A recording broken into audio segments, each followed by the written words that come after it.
There is the series of crimes in the Russia hoax, and they're being more and more and more exposed, and we're getting some actually interesting things.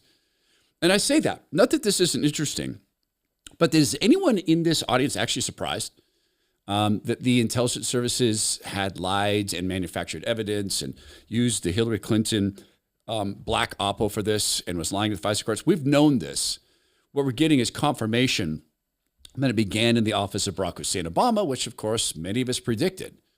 The interesting stuff to me is learning what Russian intelligence knew about Hillary Clinton. They knew that she was deeply unwell. They knew that she was on Valium-type drugs, calm her down because she had these fits of rage. And they knew that she apparently had type 2 diabetes and maybe still does. And you remember that infamous video where they had to prop her up against a post? This was on 9/11 in New York. And then people had to carry her to her van, and they're trying to make it look like she's walking, and she just about collapsed. And remember then the thick, weird glasses. What difference at this point does it make? That very famous loving Hillary quote talking about Christopher Stevens, who was unalived under her watch while she was taking texts from Ben Affleck, by the way. So a lot of this is interesting, that new revelation, but something of a crime in this, I don't think can ever be solved with jail sentences or indictments. And I think it's actually the biggest crime that they committed, and it's the crime of neurological damage. And I'm not saying Trump derangement syndrome. That's a subset of it. But I mean neurological damage. And there's all sorts of ways in this society that we end up damaged. Sometimes it's people like me who are really, really active at an older age, and you have things like bone spurs sawing away against your rotator cuffs, and you end up going and have to have surgery. Well, I've had 2 surgeries on my shoulders. One without stem cells from Renew. These are the stem cells from umbilical cords only in a world-class lab. They reject a ton of the stem cells, sometimes up to 80%.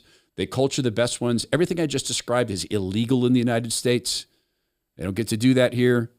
And I had my shoulder recover in 11 weeks to push-ups and pull-ups on the shoulder. Then I got stem cells. It took me 48 weeks to get the same thing out of my left shoulder. My left shoulder is, by the way, this is a precise number. It's 20% weaker than my right. And it's been almost 4 years since that surgery. So if you're being told you need surgery, A, you might not. I had a friend of mine who thought he was going to have to have surgery. He's a competitive swimmer at my age. He could no longer even swim in the pool. A couple weeks after the injections of stem cells at Renew, he was swimming.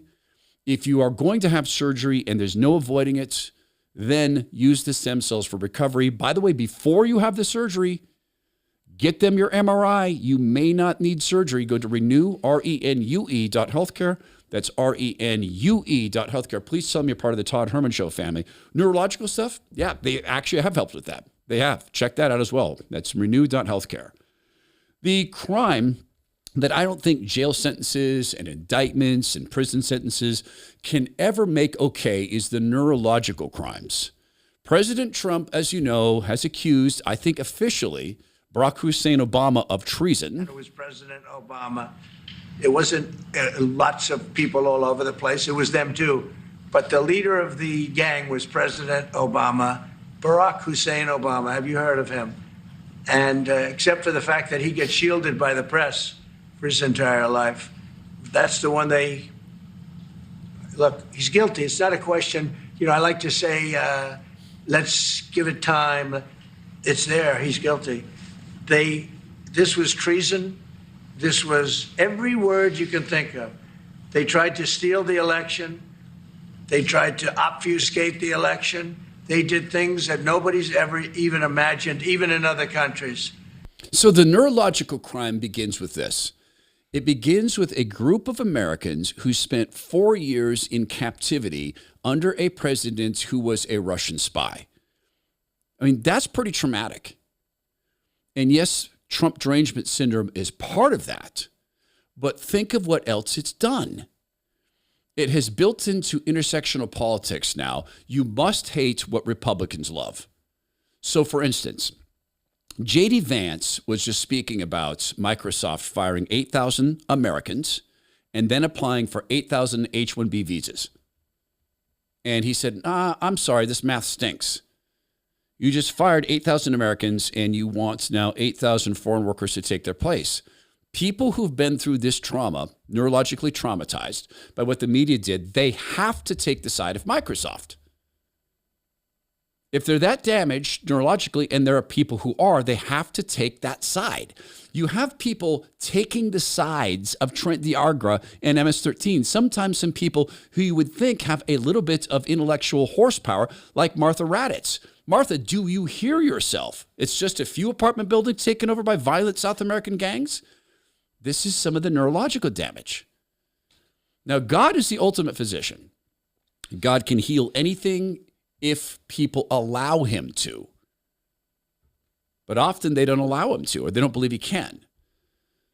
So President Trump mentioned the ringleader of this, and I think that's been evident for a long time. Barack Hussein Obama, raised up as an Alinskyite, himself a teacher of Alinsky tactics, pick a target, isolate it, cut it off from its support base, accuse your enemy of that which you yourself are doing, all of these things. Obama has pretended that he never pushed the Russia hoax. They're undermining our alliances, cozying up to Russia. What happened to the Republican Party? Its central organizing principle in foreign policy was the fight against communism, and now they're cozying up to the former head of the KGB, actively blocking legislation that would defend our elections from Russian attack. What happened? Seem utterly unwilling to find the backbone to safeguard the institutions that make our democracy work. Everything he was speaking there, he knew to be a lie, because the first results of the intelligence services report was Russia had no effect on the elections whatsoever. Everything Obama just spoke, he knew was untrue. The neurological damage. They took a Russian asset to replace America's first black president, first non-racial president. Because as you know, President Obama had no racist agendas at all. The president who said, if I had a son, he'd look like Trayvon Martin. It's clear that the police acted stupidly. It's time for the Hispanics to punish their enemies. They bring a knife, we bring a gun. That guy, post-racial, first black president, and they had to get a white guy who's not only a tool of Putin, but is also demonstrably a white supremacist. See, the Russia hoax opened the door to every other hoax. The hoax of President Trump saying white supremacists in Charlottesville are very fine people. He never said that. He said, yes, of course I disavow them. Of course I do. He said that there are very fine people on both sides of the argument about tearing down statues. In other words, people who want to tear down the statues are sometimes very fine people, where most of the Republican Party says don't tear down statues.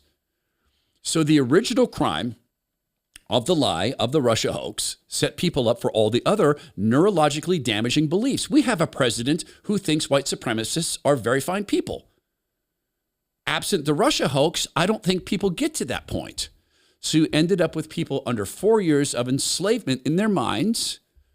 Now they see President Trump back, and you can see man, I was just listening the other day to Christian radio. Do you know that there's an epidemic of parental estrangement? Of kids walking away from their parents? There's an epidemic of family estrangement. It's never been this way. Epidemic levels of people going to therapists saying, my mom won't talk to me anymore, or my brother won't talk to me anymore. Because of politics. Jesus said, I did not come to unite, but to divide, but not because Jesus is divisive, because he is the truth. He is the way, the life, and the truth. And the truth can be divisive. Satan wants to divide because Satan wants to tear down, because he can't invent. He can't have joy. He can't have love, so he tears down. He is pushing a lot of division.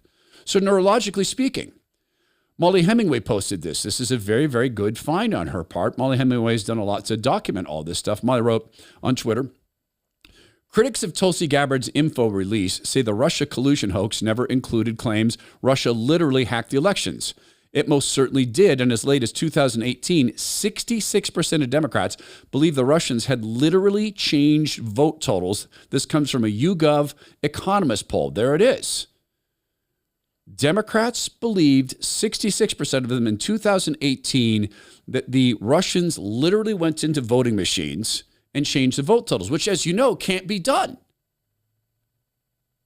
Democrats have told us that's impossible. Well, then they told us, but you know, the game. So this is part of the neurological damage now. And then there's this. The media has been out saying no one ever said the election was hacked. Votes were definitely affected. Russia hacked the election to tilt it to Mr. Trump. The Russians definitively hacked the election. Russia did hack the election. No doubt. The Russians hacked the election. Yes, Russia hacked the election. Fact, Russia hacked the election. President-elect Donald Trump still not sounding convinced that Russia hacked the election. The president does not want to come to terms with the fact that the Russians hacked the election. President Trump says he still wonders if the Russians hacked the election. If you can get him to accept that Russia hacked the election, see if you can get him to accept who won the Civil War. Whoa, you mean who won the Civil War against the Democrats' slavery push? Former talk show host Stephen Colbert. Well, not quite former yet. In the array of mental illness that came out of this, and look, it is mental illness. The neurological crimes are, we have a nation who has elected a known and proven word I can't say on YouTube. Man who forces himself upon women sexually. This silly YouTube.